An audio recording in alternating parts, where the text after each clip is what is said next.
My name is Mia, and if life had a face, I would recognize it by its scars. I was born in a small village where houses were made of mud, hearts were soft, and laughter was louder than hunger. My parents were poor, but they loved us with a richness the world could not measure. Some nights we slept with empty stomachs, but never with empty hearts. I remember my mother's voice, humming old folk songs while preparing thin rotis over a clay stove. I remember my father's warm hands, lifting me onto his shoulders so I could touch the orange blossoms growing on the trees behind our home. Those memories are all I have because childhood didn't last long for me. When I was 9, fever took my mother by the time her ashes cooled. Grief took my father too. Suddenly, our home became unbearably quiet. My brother Aaron was only 5. My sister Mira was 3. Their eyes were filled with questions I couldn't answer. People in the village pitied us for a day or two, but pity doesn't feed empty stomachs. One morning, I tied my mother's old scarf around my waist and stepped out, telling myself, if the world will not be kind, then Mia, you must be. I worked anywhere I could. I swept courtyards while roosters crowed. I washed clothes until my fingers wrinkled like old leaves. I carried clay pots of water up long hills.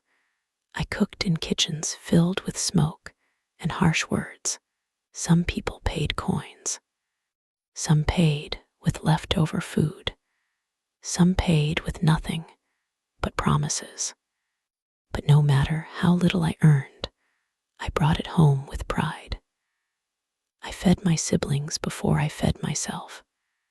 I stitched their torn clothes. I wiped their tears when they missed our parents. At night, when they slept, I lay awake staring at the cracks in our roof, terrified of the storm called life. But giving up was a luxury I could not afford. As years passed, the villagers began calling us the orphans, and I became the girl who works too much. Even in hardship, Aaron and Mira grew like flowers breaking through stone. Aaron was sharp as lightning. He could read a page once and remember every word. Mira was gentle as moonlight. Her dream was to become a doctor so she could help families like ours. I wanted to give them wings, even if it meant I would never fly. But dreams cost money. School fees increased. Supplies became expensive, and the little work I did could no longer keep up. I tried to take more jobs, but there are only so many hours in a day, and only so much a young girl's body can bear. One evening, after being rejected by my 10th employer of the week, I walked home with tears burning my eyes. The world felt too heavy, too cruel. That night, I made a decision that shattered the girl I used to be. There was a place in the nearby town, Dance. A place mothers warned their daughters about. A place where girls worked under neon lights rather than sunlight. A place where quick money came with heavy prices. I didn't want to go. But hunger doesn't take no for an answer. Future doesn't build itself. And love sometimes demands impossible things. So I went. I still remember the night I walked into Dance. Music thumped through the walls. Perfume mixed with smoke. Women smiled with painted lips, but tired eyes. A woman named Rena, older and worn out, looked at me and asked softly, "First time?" I nodded. She sighed, not judgmental, not surprised, just sad. "This place eats innocence, child. If you enter, you leave a part of yourself behind." I swallowed the lump in my throat. I don't have a choice.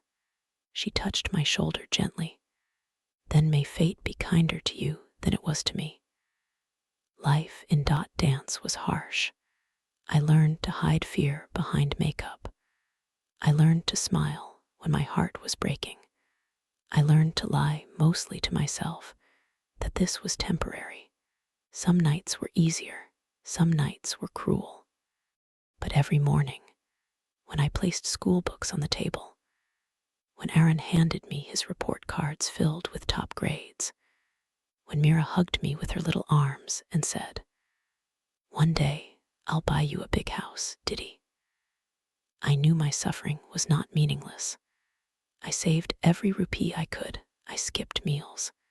I stitched my own clothes. I told Aaron and Mira that I worked in a garment factory. They believed me. I prayed they always would. Time moved like a tired river, slow but unstoppable. Aaron entered college. Mira excelled in science and dreamed bigger than ever. And I kept walking through the darkness so their path stayed bright.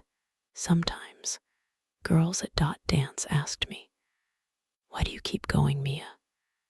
Don't you want a life of your own?" I always replied the same way, "My life is theirs."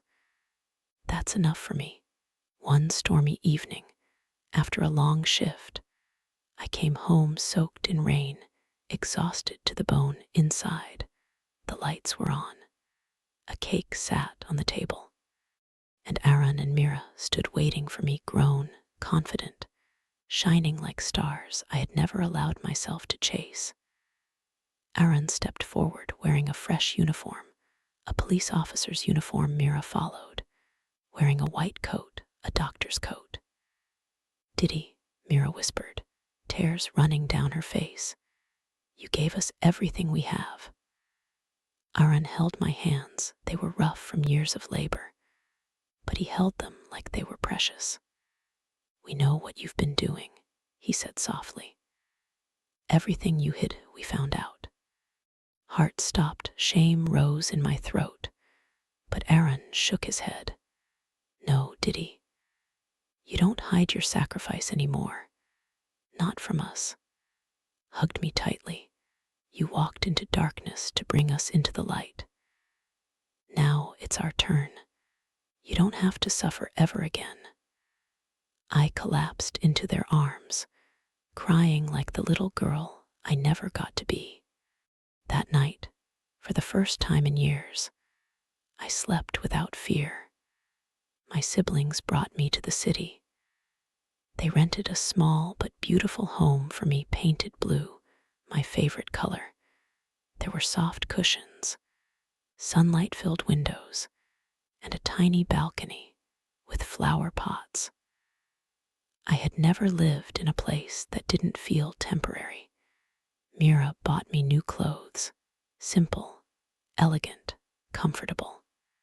Aaron brought groceries and flowers every morning. They made me feel like a queen in a life where I had only ever been a soldier. One morning, as I watered the plants on my balcony, Mira hugged me from behind and whispered, "Diddy, your hands raised a doctor and a police officer. What more can life give a person?" I smiled through tears. "Happiness is seeing you both shine. That's all I ever wanted." Say sacrifice destroys a person, but I believe sacrifice transforms them. I may have broken 1,000 times, but each time I rebuilt myself stronger.